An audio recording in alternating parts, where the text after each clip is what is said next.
Hello everyone, Mr. Happy here, and in this video we're going to be covering some more interviews coming out of the recent PAX East. Now we haven't covered the live Q&A yet, we've been covering the different interviews. We've already covered Frosty TV's interview, and now we will be covering Reddit and Gamerscape's interview. We're going to be covering both of these in the same video, mostly because there aren't really as many big talking points for me in these ones, so I feel like they can both fit into a single video.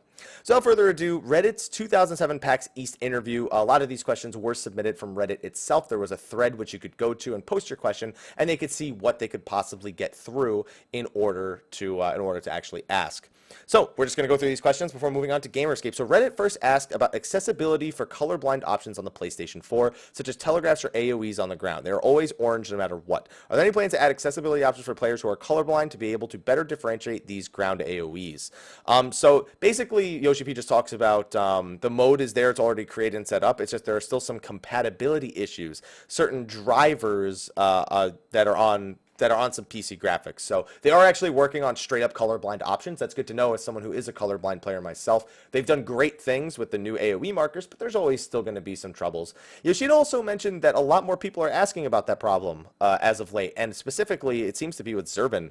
The circles are red and blue, so people can't differentiate. Thank you, that helps. Red and blue are pretty different colors though. I don't have trouble with red and blue, but I mean, there's no red-blue colorblind. There's red-green and, whatever. But I don't know. I'm always for more colorblind options. I'm surprised that 14 never just made a colorblind mode. They always just adjusted things for colorblind people. That's what they did. So it's good to know that there's at least some degree of mode that's coming in some fashion.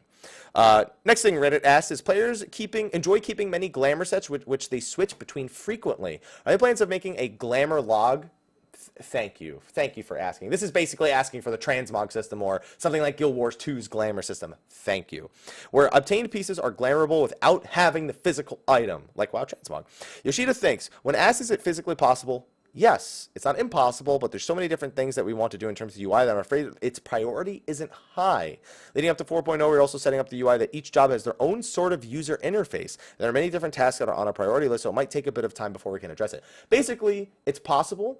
It's just not something they're working on currently. It's not high on their priority list now. But after they've taken care of some of the other projects that they're already working on with the user interface, it's possible. Good to know, because this is a major problem in terms of inventory space. And honestly, if this existed, it might fix inventory problems for a lot of people, and the inventory expansion may not be as begged for as it is now. Something also like the fishing tackle box, which he has discussed before as well, would also have been useful. Or a crafting inventory log that separates your items, and so they're not physically always on you and being processed by the server. Next, currently in fights such as Zervan with Soar and multiple points in A11 Savage, such as the entire ball phase, like the 4 Lapis Lazulis, it's possible to skip these due to high amounts. I'm glad there's a skip Soar question. This can make fights awkward to execute, and some players feel like skipping these is the only option. We've seen big community backlash if you can't skip Soar. Are there any plans to address this in new raids like Omega and future Primals? In North America, this is a bigger problem specifically. Thank you for acknowledging that, by the way, Reddit, because yes, it is definitely a bigger issue, specifically in North America, aka where all the memers live. It all depends on who's creating the content. If the game designer is a veteran, then it shouldn't be designed that way. You shouldn't have to worry about that sort of thing. Won't make it so the HP is not so severely taken away. That's our hope from the designer side, and we'll make our best effort. But at this point, all we can say is that we'll be very mindful of the situation when we're developing our content. Obviously, he can't just say, hey, the new fights, that won't happen.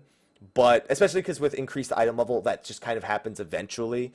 But I mean, Skip Soar is, it was a little bit too easy to achieve with the item level that was available at the time. So they'll just do their best to be mindful. I mean, it's better than a no. Imagine it's like, no, it's not possible, which was totally a viable answer that it could have happened. But yeah, hopefully it just means less Skip Soar going into the expansion. Next is about stat power creep. What's going to happen? Are we going to end up with 6-digit HP in Stormblood? In terms of the formulas that are currently being used, we'll be making adjustments so that it won't increase so much as you're going to your next level cap at 70. So that means, that the power creep from 50 to 60 should, in theory, based on this comment, be more severe than it is going into Stormblood. We should see a lower degree of power creep going from level 60 to 70. That throws off a lot of people's calculations, but it's specifically the formula that's changing, not the item level advancement. So that's always something from 50 to 60. Every level we've gone up, the formula has changed. I'm curious to see what this ends up resulting in our power actually being at level 70. And I still think eventually they will need to do a power squish or a stat squish, but it seems like that's not the plan here. They're just going to change up the formulas, so it's not as crazy of a power creep. Before 2.0, you described the systems where beast tribes would summon primals. How many times a year do we ask this question, do you guys think? How many times a year do we ask that question? Oh, man. Anyway, let me see the answer. You know, is this still planned in some form? It is planned, and it's still a thing, but there's really been no good time to implement it. You know, like they keep having to keep it in mind. Originally, the whole thing behind the idea is they didn't think as many people were going to be playing the game. It was content that would have been implemented if not so many people hadn't joined the game. Hello, Aloha. You hear Aloha meowing. We just brought him back from, I just got him back from boarding, and so he's being a little shit, so he's going to join me while I answer these questions, or while I read through these answers. So, feel that releasing content still too early. So we probably won't see it anytime soon, which is pretty much the answer we keep getting every time somebody asks. So I'm not too surprised to see that it's not coming anytime soon. It just doesn't really fit in our game right now. You know what I mean? There really needs to be a solid system in place that really rewards us for doing this kind of content, that doesn't invalidate other content. All right, now he wants to go down. Moving on to the next one. Are there any plans to allow an in-game search feature for free companies that are looking for members? I didn't ever think about that now that you mention it. The UI team has actually proposed the idea, but I feel like if it's just going to be a simple list, it might not be utilized as much. That makes sense because, yeah, you could do it on the lodestone. He mentions it right here. Something like that, maybe have a ghost of a leader sort of doing a recruit emote or something like that. That'd be pretty cool to have an emote you could do in game to recruit people. But, I mean, realistically, everyone would just use it because it's an emote and people love glamour. So I doubt that would be anything as effective as they're imagining. It'd be nice if they could present it with content as opposed to just having it be a general feature so they could actually entice people to utilize it. Because, I mean, just looking for free companies that are recruiting, I don't know. I feel like there's bound to be some negativity that comes from that, just sort of a lack of really understanding who you're inviting. But, I mean, people do it now anyway. They just, like, invite random people. Hey, you're a new player. Here, come join. So it'd be nice that if new players could join free companies that welcome new players in particular without the need to directly communicate and get an invite. You know what I mean? Or to search for them and to ask if they can join. I think that's probably your best bet, is for free companies that really do welcome new players. I think that's really the best place they're going to get results out of a feature that works like that. Before the release of Heavensward, there was talk about moving away from central hubs of endgame content and starting to fill open world with more stuff. I don't remember them saying that. I just remember them saying they were going to make the zones bigger and the enemies more threatening, which they did. They're not more threatening now that we have all this gear, but they did kind of do that, which leaves the world kind of feeling empty for no real reason, with no real reason to travel out into it. I don't agree with that entirely, but this is Reddit's question, not mine. Any plans to fill Stormblood with content that actually makes us want to visit these zones again? Yoshi P says, first of all, I want to clarify that I don't remember actually saying I was moving away from central hubs. I'm worried there might be some sort of misinterpretation. I think there was, because I don't ever recall him saying we weren't going to have a central hub. In fact, I remember explicitly the opposite, him saying there will be a new area just like Mordona. I'm almost positive he said the absolute opposite of this. It was mentioned that Realm Reborn areas were too small and the content team had issues placing content into areas because it was too congested. So they built out the Heavensward areas to be bigger to have more room to place content, but currently it feels like we have Beastmen tribes in the areas, not a lot else. Okay, that's definitely something I remember them saying when they were talking about the new areas. There's a lot of instance content despite the fact that there's big areas. To your point, because we were able to expand the areas in Heaven Wards, we weren't cramped in terms of placing our beast tribes in different sort of content like that. Aquapolis, the position of the treasure chest wasn't in such a cramped area, even like in the hunt. It feels like we were able to make it more comfortable to play as well. I feel like we made adjustments that work in favor. Eventually, Matt Hilton just steps in and says, so I think your question just boils down to there's no open world content. Yeah, which Yoshida said, we understand the demand for it, and then he talks about Final Fantasy XI. You know, we're not Final Fantasy XI. He just straight up says we're not Final Fantasy XI. We don't have intentions of making it. I'm basically just copying the way Final Fantasy XI did their content that existed out in the world with NMs you would camp for hours on end and stuff like that. And Yoshi P grew up playing that style of game, and he loves that style of game, but it just doesn't work in this current day and age as well as it used to. I don't agree that it doesn't mean you can't do anything different. There's always ways to innovate on that, but I totally get where he's coming from because I've had to deal with it so many times. He says people wait 20 minutes in the duty finder and they say it's bullshit and they can't put up with how long it takes. Do you really expect people to take the time to like get groups together to do stuff in the open world? I gotta admit, he's pretty accurate. I gotta admit, that's a pretty accurate thing to say. If people can't handle a 20-minute wait in the Duty Finder, man, you guys wouldn't stand a chance at the times that we waited for shit back in Final Fantasy 11. Oh my God. Yeah, I mean, I agree. That stuff just doesn't work in this day and age. Like if people don't have the patience for it, people gotta constantly be moving and progressing, and it's just not something that really works. Would I play it personally? Me? Probably, but I don't want anything like Final Fantasy 11 because it was boring, it was time consuming, and listen, ain't nobody got time for that anymore. Ain't nobody got time for that. All right. If you do, you're probably still playing Final Fantasy 11. So, and most of that content's instanced now anyway, so it works fine. So they probably understand the sentiment, but it probably won't happen. Next question: will there be any new crafting specializations, or the current specializations carry over? System will carry over. Specializations confirmed for Stormblood. Pretty straightforward. There are no expansion of desynthesis content in Heavensward, such as new demi material. Will the system be expanded upon? The system won't change, but there will be new items. Pretty straightforward right there. What happened to Free Company Alliance system that was planned for the 2.x series? Oh, yeah, I forgot about that. Another thing that happened that I just completely forgot about. According to the list, it should be in 4.1. The possibility it may slip into 4.2. We're kind of at a threshold at the moment, so they're not sure. 4.1, 4.2. I feel like it's not the first time we've heard that about the Free Company Alliance system, so we'll see. After release of Heavensward, there was a long break between 3.0 and 3.1. Will there be a long break between 4.0 and 4.1?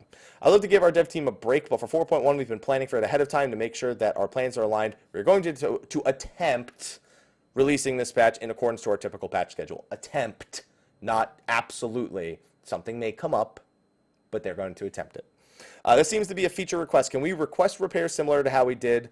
Oh, so yeah, they're asking about the request repairs, same way you request for melts. You could do that back in 1.0, and Yoshi P even says, oh yeah, it's like, oh yeah, it was 1.0. It's like, do you want other players to do it? I mean, you can just ask the NPCs, but it means in content. Like if I'm someone who doesn't have crafters leveled and I want to, I'm in the dungeon, I don't want to make everyone exit the dungeon because I'm an asshole.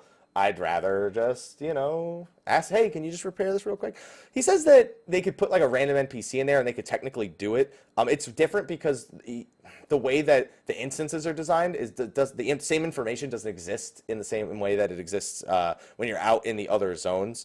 But I guess that they said they could address the issue. There's also a system in development to be able to tell characters cross-world. So because they're focusing on a lot more cross-world functionality, though, this could be another one of those things that's thrown onto the list of things to improve about the world and the way it's structured. And it may be possible to do. So they just have to be very careful, I almost said careful about the way that they handle these kind of transactions or interactions between other players that exist in different servers. And that seems like a reasonable response to the question. Overall, the Reddit Q&A was really good. It actually took longer than I thought it was going to, but at the beginning of the video, I promised we would do both interviews, and I think Gamerscape is only 6 questions. So let's go over there and see what Gamer Escape had to ask. So this is the second part. Again, I am live streaming this right now, so Twitch chat, if you'd like to follow along, I'd appreciate it if somebody, a mod or a sub, could post it in the chat so you guys could read along with these few questions. Also, if you actually have the PAX interview, I think right at the top or in the original post, yeah, it's not in here, but in the original post on Reddit, the sticky thread,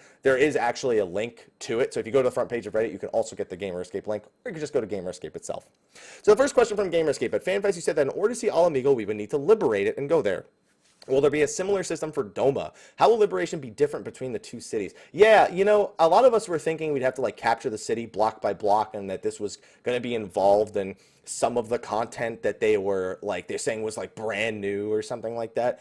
I don't know. There may be a bit of misunderstanding on the part of accessing Al Amigo. There was a question raised about stepping into Al Amigo region, and there was a mention of first driving away the Guardian power that holds the area. Access to that area is limited. For Doma, you don't have to worry about liberating it first because you can enter it. So that doesn't sound right, because you don't enter Doma. Basically, what he just said there is you just walk into Doma. We don't walk into Doma, from what I can tell. It's Kugane that we're talking about here, and Hingashi, and how it's like that area isn't captured by the Garleans, but Doma is. Doma's been completely occupied. That's like one of the main points. I don't know the answer to this question.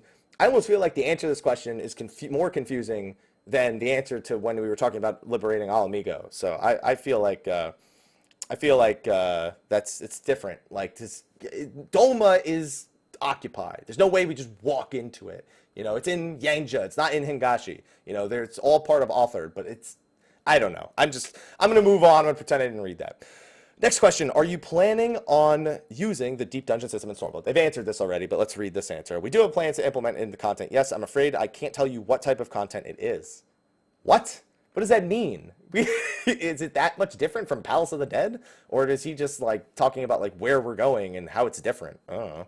As you traverse through the areas in Stormblood, you'll notice where the system is going to be implemented. So I encourage players to look around and see when they get a chance. So there's obviously a place we're going to see. I think for me, the first place I think of is the hidden city under the water that they showed in the trailer. But I think that's going to have a more direct story element. I think people who are more knowledgeable of Far Eastern culture have actually already given that underwater city a name, and I can't remember what it is, so that probably won't be it. But I'm expecting the deep dungeon to be underwater, or it could be in one of those giant Allegan things that's out in the middle of the Ozim steppe. Either way.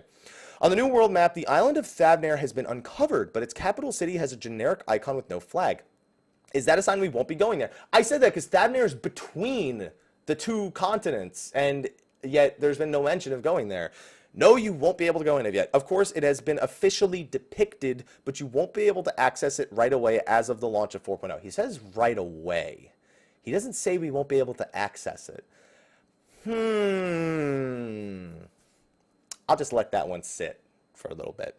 It was said that the last tier of the veteran reward system would be the final one. Are the plans for some kind of loyalty program in another form? They've kind of answered this already before. Yes, they do have a plan for one. Moving forward, we want to make it so that we're not rewarding people that have been continuously describing with us for a long time, but something more in shorter spans, which makes sense. I imagine they would do like a point system where, you know, every month you're given X amount of loyalty points and you could spend the loyalty points, or maybe like the chocobo feathers we kind of get from the recruiter friend program or something like that. You know, we'll see. Say you sign up for 3 months in a row, you get rewards in that sort of spurt. Okay, that makes a lot more sense. After the last FanFest, a lot of people were expecting Proto Ultima to be the first 24-man trial. Instead, it was put in the raid content. Were there plans for it to be a separate trial? If so, why did it change? I don't think we ever mentioned it was going to be a 24-man trial. They didn't. In fact, in an interview in October, it was a really low-key interview, but it was posted on the internet, and I've had plenty of people cite it in my Twitch chat. He actually said it was not going to be its own trial. So for a long time, he's actually said the opposite. And even in an interview just a week before the patch came out, he actually said, no, we're not going to do it its own trial because, and he mentions it here, because they're afraid people wouldn't do it after some time, similar to Odin. Big difference being, Odin, you know, gave glamour gear and Proto Ultima rewards I-270 stuff. So I don't know how true his thought really rang, or the entire development team's thought rang on that. I will say this with Proto Ultima, though.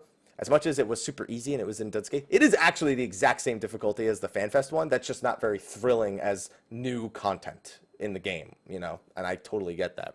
But I understand where they're coming from a degree. You know, it does hold some merit, but, you know, I can't say I was super excited about Proto Ultima either. It is in the game as the development team planned it. Had it been an independent piece of content, it may have been good when it first launched, but at the end it would have been no one could do it. It was intentional that it would be part of one of the Alliance raids. Next question. Each patch we've received a few questions from players regarding having issues downloading the game or the patch itself from the official launcher. Every patch? Dude, every day for the last like year and a half I've had that question. It's not even when like a patch happens. PS4 people just get that issue all the time. Then PC people get it occasionally when there's a new update.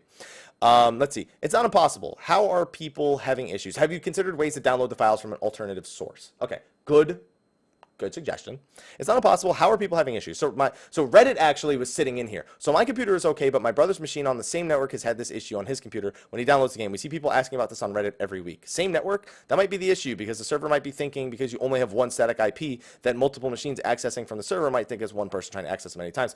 I think it's happening with one person on one network too. VPN is a typical way to get around this. One thing we brought up on Reddit was that that at the very least having descriptive error messages instead of numbers, because we as players don't know what those error numbers mean, so we as players have a difficult time understanding it. In terms of those numbers, you're more than welcome to inquire on the forum, and we can investigate what that means. In terms of accessing from the same home network and trying to have someone logged in, well, someone else patching might cause issues. Double check, though. If you logged out and your brother logs in, do you have the same issue? We do. He'll patch it when I'm not home, and we'll see the issue. The person we received this question from, he said it was his ISP being restrictive. We'd have to make several considerations. It might not be possible to work with a partner where you can receive the patch and download it alternatively. So he's not sure, but I think he's kind of open to the idea, because I've seen people that they're just home and it just doesn't work. It's on PS4, PC, doesn't matter. I've seen this issue so many times in my Twitch chat, and then we like find out like fucking 10 million different ways to figure out how to fix it. Like, go to Internet Explorer and delete all your fucking files. Go to your fucking, try to do it with a VPN, try to set your DNS to Google or try to flush your DNS. Like, we have to go through like a bajillion different things, and eventually it gets fixed. And we don't know what actually fixed it. Restart your computer is another one, but it's like, oh, it'd be nice if, yes, you could download the patch file separately in some way, shape, or form. If in those instances, if you wait a while, it will resolve itself. Yeah, but we're greedy Americans. We can't wait a while. I'm paying a sub, man. I'm paying a sub. I'm not gonna wait a while. So hopefully he'll go. He said he'll go back and talk to the engineer when he gets back. So hopefully there's some sort of acknowledgement of this issue. Yeah, and we'll see. And I think this is the last question. For players that resonate best with crafters and gatherers instead of battle classes, there have been new ways to get bonuses and experience, but it's not very interactive. It's solo content. We haven't really seen social ways to use them since Hamlet. No, no, no, no, no, no. Hell no. No. No. Mm-mm. Are there plans for them to be more social and active in content again? I'm okay with that. Just no Hamlets. Please. Really, this is another one of those I totally understand your sentiment answers. In the animal weapon content, introducing the part that uses the crafted item, there was a lot of backlash against that. That's actually why they wanted. They were like, oh, let's make crafters more enticing here by putting them as part of the animal weapon. And everyone's like, you're a fucking asshole for doing this. And he's just like, okay, never doing that again. Know how we're nerfing that quest later. Okay. But if we make it so it's required to have certain items that only a crafter or gatherer can create, or make it advantageous in battle to have those items, now we'll have battle classes get angry about it. Why do I have to farm gil to pay these crafters gatherers? It's already a problem because people gotta fucking buy pots and food. So it's just more of those things, I guess. It's very difficult to balance strike. We would love to try it, of course, but in baby steps. Sometimes people are very contradictory to one another. But again, I understand your sentiment. Yeah, I get it. Like, I've always, like, I know World of Warcraft, everyone likes to pull the example, every different crafter has their own like benefit for like engineers with the boots, or the ones that let you run really fast, or some of them have like a DPS thing that they can use every couple of minutes, but then even crafters are part of the meta, like the battle meta, and that gets kind of weird if you're not interested in doing one specific craft. Like, you just kind of have to for your raid team.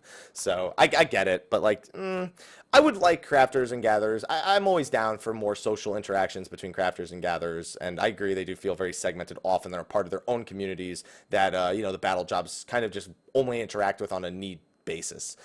So I agree baby steps is probably the best way to take it. It's just a question of what will actually even come of this. I probably won't even see baby steps, to be honest, out of them from this. So I have low expectations for anything regarding new really social interaction between crafters gatherers. I still think diadem would have been fun if by the way, I am implying it's still not fun. Diadem would have been more fun if the crafters and gatherers, if protecting them had more of a purpose, like when they gather items, you get like buffs for the party and things like that. I feel like, and if that had been like somewhat of a rewarding idea, that could have worked. But no, fates, so fuck it, whatever. But anyway, those are all the questions and all the answers from both of these interviews. There's a nice little picture. See, I told you, look, Recef with the trench coat on the left. Look at that trench coat. Tell me that's not a great trench coat right there. Looking good, Recef. But anyway, guys, that's going to be a wrap for this video as well. Thank you for watching. Hopefully we get some more Q&As. I don't know how many more interviews Yoshi P did over the weekend.